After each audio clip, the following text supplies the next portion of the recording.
ரொம்ப நாள் கழிச்சு நான் குக்கிங் வீடியோ போடுறேன். ஏன்னா இது ரொம்ப நல்லாயிருக்கும், ஹெல்தியும் கூட. அதனால தான் இந்த வீடியோ போடுறேன். இது என்னென்னா கருப்பு கவுனி அரிசியில் உப்புமா. ஓகேவா? நான் ஸ்டார்டிங்லேயே போடலான்னு நினச்சேன். இன்றைக்கி தான் நான் ஃபஸ்ட் ட்ரை பண்ணுறேன். அதனால் எப்படி இருக்குமோ என்னமோன்னு தான். பட் நல்லா தான் இருக்குது, டேஸ்ட்டும் நல்ல மாதிரி தான் இருக்குது. இது எப்படின்னா, நான் வந்து கருப்பு கவுனி கஞ்சி வைக்கிறதுக்கு அரிசி வறுத்தேன். அந்த வறுத்த அரிசியை அரைச்சிட்டு அதில் ரவை மாதிரி ஒரு சளிச்சு எடுக்கும்போது மாவு வந்துடும். அப்புறம் அந்த மறுபடியும் அந்த அரிசி மாதிரி இருக்கிறத நம்ம வந்து இது மாதிரி பண்ணுவோம், மறுபடியும் அரைச்சி மறுபடியும் மாவு பண்ணுவோம். அந்த மாதிரி பண்ணாமல் இந்த மாதிரி வறுத்தரிசி தான் சொல்கிறேன்.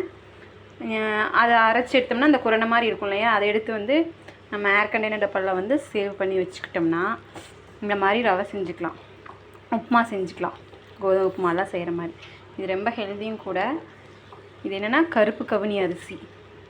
நம்ம எப்பவும் போல் ரவை செய்யறதுக்கு பண்ணுற மாதிரி எண்ணெய் விட்டு கடுகு, கருவேப்பிலை, உளுந்து, கடலப்பருப்பு எல்லாம் போட்டு தாளிச்சிட்டு, வெங்காயம், பச்சை மிளகா எல்லாம் போட்டு தாளிச்சிடணும்.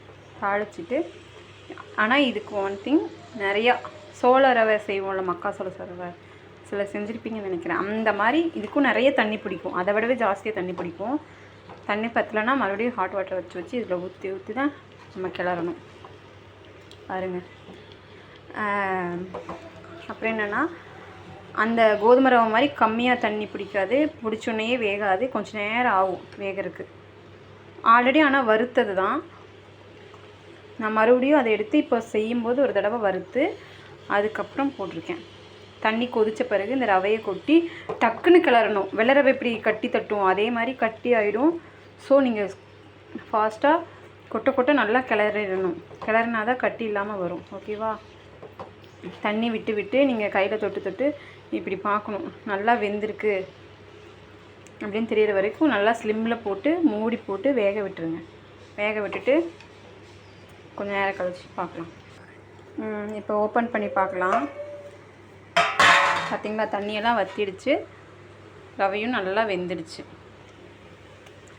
எப்பவுமே ரவைக்கு கடைசியில்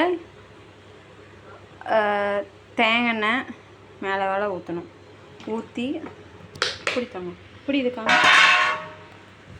அப்படியே ஒரு கிளறி பார்த்திங்களா, சூப்பராக வந்துச்சு. இது கொஞ்சம் ஆறின பிறகு கொஞ்சம் உதிரியாக இருக்கும். நம்ம அந்த ரவை மாதிரி கொஞ்சம் உதிரியாகவும் வரும்னு சொல்ல முடியாது, இப்படி தான் இருக்கும்.